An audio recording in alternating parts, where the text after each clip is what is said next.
everyone, in this tutorial we will set up our Facebook account. So you will open your browser and go to facebook.com, and here you will see the sign up form.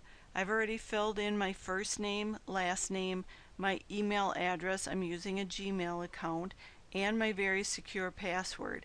Now if you haven't already listened to the tutorial on email and passwords, you might want to go back and do that before you do this tutorial, because there's some really good information in there that might help you.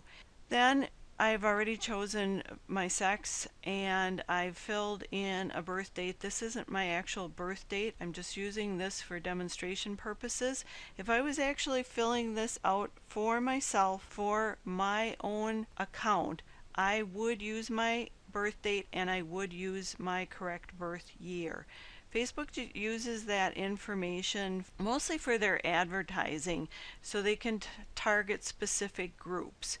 So there really isn't any harm in using your actual birth date. And now we will get a couple of words here. Again, this is our security box. A lot of sites use these. The trick is just finding the right characters. Sometimes I don't read them right and I have to do it over, but let's see if I got it right the first time. There we go. And on this screen, Facebook is just asking us to find friends, and we can use our email in order to find friends. I don't like this because we would have to give Facebook our password for our email address, and I just feel like that's not a good idea. So you can do it if you want to, but I would advise against it, and I am going to then skip this step. Here we're going to start filling in a little bit of profile information, and I am going to just start typing in my high school name so you can see how easy it is. It's going to bring up a bunch of schools, and I find Oakfield High, Oakfield, Wisconsin, and that's where I went to school.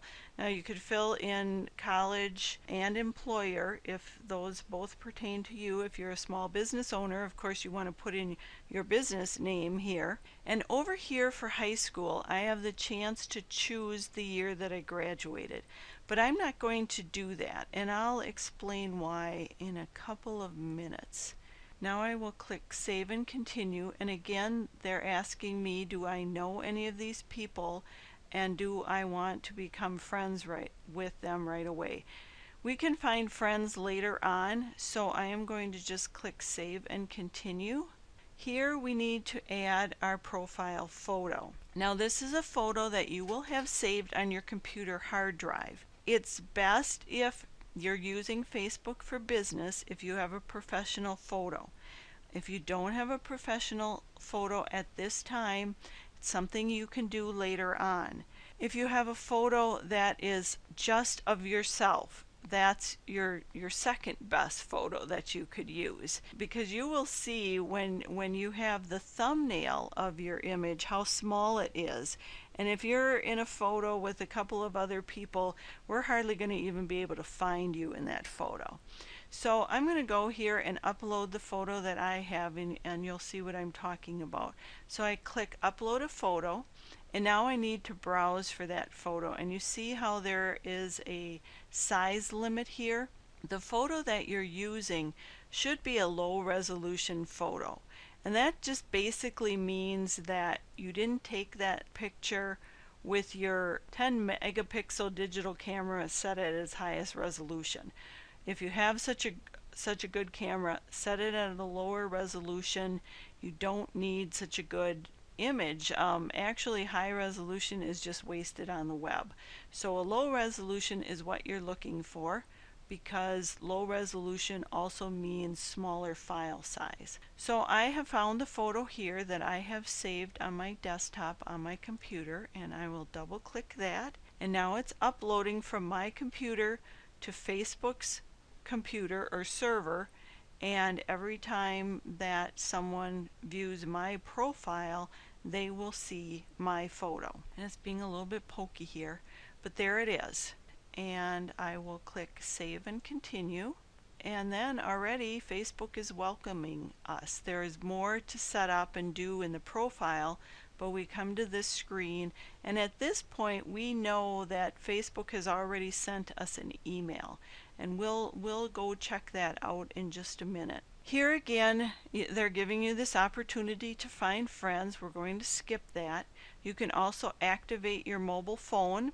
Maybe that's something that you want to do later on. It's not part of this setup process that you need to do right now. Maybe you never want to use Facebook on your mobile phone. That's totally up to you. Find people that you know. Again, this is a way to find classmates and coworkers. You can do that if you like. And control what information you share, and those are your privacy settings. And privacy settings are covered in another tutorial. So I am going to go right here to edit profile. We're over here. If you look over here, there's all this information that you can fill in, and we're still on the basic information tab. Fill in the current city where you live, the hometown where you grew up. Your sex is already chosen if you did that right away in the first steps. Your birth date. Now what's very important here is you go over here on the right and you see this little drop down. It says show my full birthday in my profile. We want to choose the second option, show only month and day in my profile. That is so the year of our birth won't show up. That's important because we don't want any more information out there than absolutely necessary. Facebook wants that information. Okay, we'll give it to them. That's fine. But we don't have to show it out there for anyone who might be looking for information that they really don't need to have, such as identity thieves. Identity theft is real. It happens every day. So why not let's just do these little steps that protect us.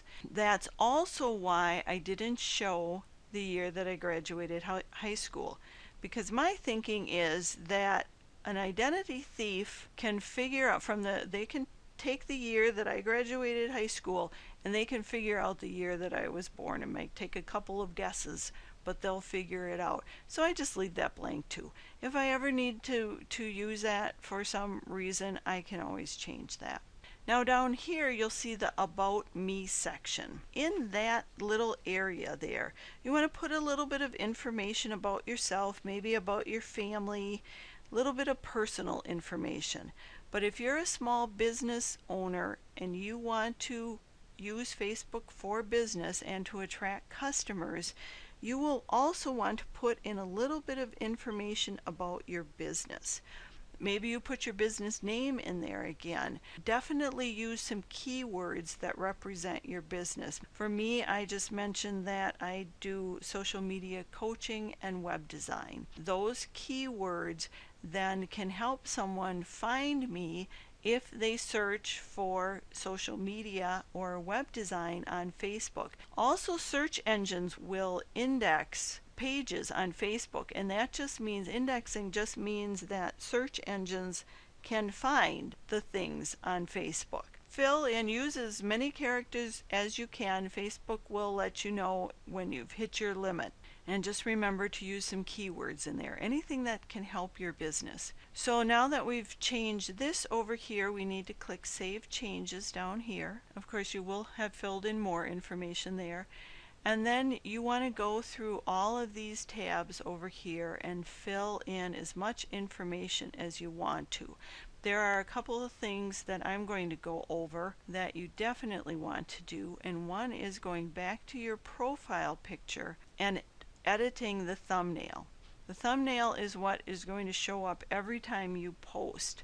So I can see that the top of my head is cut off just a little bit, so I'm going to move this down just a smidge, and all I do is mouse over it, hold the mouse button down, and then you can see the four-headed arrow indicates that we can move this around, and so you can see I have a little bit that I can move it. Now again, if you were using a photo where there were a couple of people in the photo, you would definitely want to adjust that. So I'm going to click Save That, and you'll see that the browser refreshes again, so that is saved. Now you also want to go to Education and Work, and here you can see that my high school was filled in and college would have filled in. It's all the same from the screen that we were on earlier, but if you didn't fill in some of those things, you want to go back here, make sure your business name is filled in here. And then the very last thing I want to go over on this screen is the contact information. You can add, you can remove emails here. So you started out with the one Gmail address. Maybe you didn't start out with a Gmail address, but you decide later on that you're getting too much email mixed in with your regular email account, so you want to change it to a Gmail. This is where you would do that. If you're a store, a retail store or a restaurant, you would probably want to fill in your address here. But if you're a solopreneur and you're working from home, maybe you don't want to put your address in here. Every person is going to be different. You have to decide what works best for you.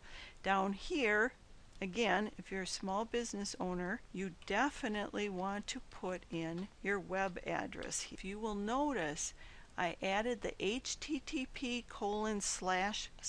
to both of these. That's very important. Anytime you put a domain or a web address, a URL, in Facebook, whether you're posting something or in this situation here, you want to put the HTTP in there, because that tells Facebook that this is a web address, and Facebook will then automatically make that a clickable link, and that's exactly what you want. You don't need the W's, but you do need the http://. And now I want to click Save Changes. So again, like I said, you fill out the rest of the things over here. Right now we are going to view our profile. We could have viewed it at any time in here, but I waited until this point, and you can see I don't have all of the information filled in up here, and they're asking for the things that I haven't filled in. So if yours looks like that, then you would definitely want to fill these in. And again, you can click on Edit Profile, so you can edit that at any time, and you have the button over here.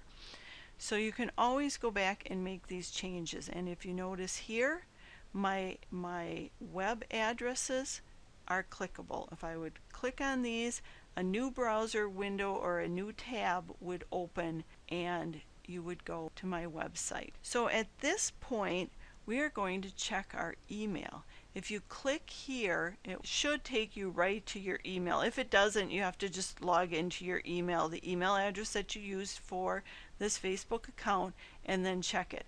Now I already have mine open up here to save a little bit of time, and you'll see that I have the email from Facebook, and I'm going to open that up, and it just says, "Hi Laura, to complete the sign up process, please follow this link." So I am going to click on that link, and it says you have successfully, whoa, went away so fast, but it told me I successfully activated my account. So this is it. I'm going to click on home here, and there's not much here, and if I click on my name up here, this is my actual profile, which we saw before.